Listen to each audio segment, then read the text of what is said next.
Max, walk up right there. Get it.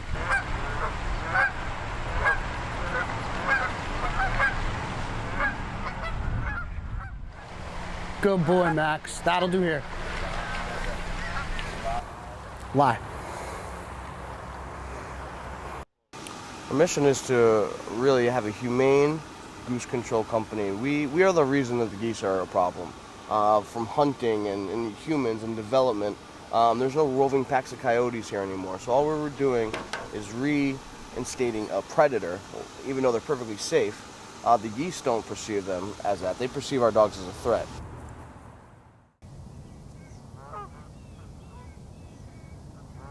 We actually have two populations within Canada geese as a species. We have the migratory Canada geese, all of whom are in Canada right now, and we have the resident Canada geese that are here year-round. Well, about 4 geese can produce as much phosphorus as 1 septic system. So you think about your pond, what happens is their droppings increase the nitrogen in the pond, which increases plant growth, which increases oxygen. So you used to have this nice pond. Actually, this pond especially, why we brought you here, it used to be deeper years ago, probably about 10, 20 years ago. It was deeper, not as stagnant, and the goose droppings, there were so many geese here that the plant life grew, and it made it a stagnant, stinky pond, and it's all because of the increased nitrogen from the goose droppings. It's about 1.5 pounds of goose poop per goose per day. About once every 8.5 minutes, right? Really adds up. Several decades ago, we had a population crash and almost lost all of our waterfowl. That's how the Migratory Bird Treaty Act came to be from the federal government, and it was to protect those populations. And what happened was they were overexploited through hunting.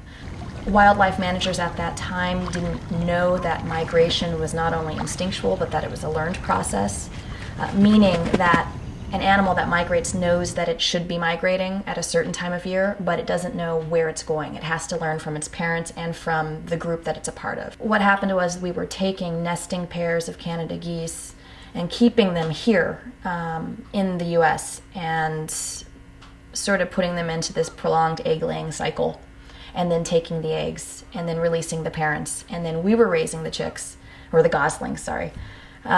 When they became juveniles and they were of age, we were releasing them back into the wild, fully expecting that they would migrate with whatever flock they joined. They did not.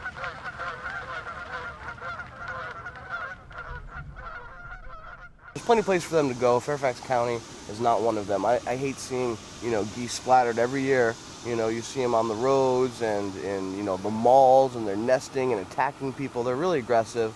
They cause erosion problems, and there's plenty of places for them to go safely.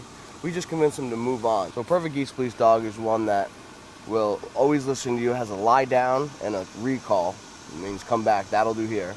One that swims, essentially, when you tell them to get in the water, that's perfect. Or not swim when you don't want them in the water if it's too cold. Or if there's ice on it.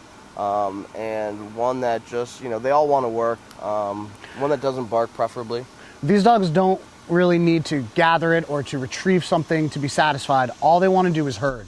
So basically what we just want is a dog that is very well-tempered, very obedient.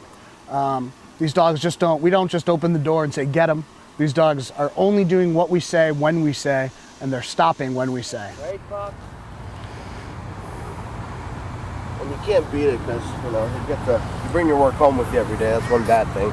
But I wouldn't change it for the world. I mean, these guys are our best friends. They see us more than our girlfriends. And they show up for work every day. They never complain. They're never late. Never hungover. Never hungover. And they work for a nice brushing every now and then and some food.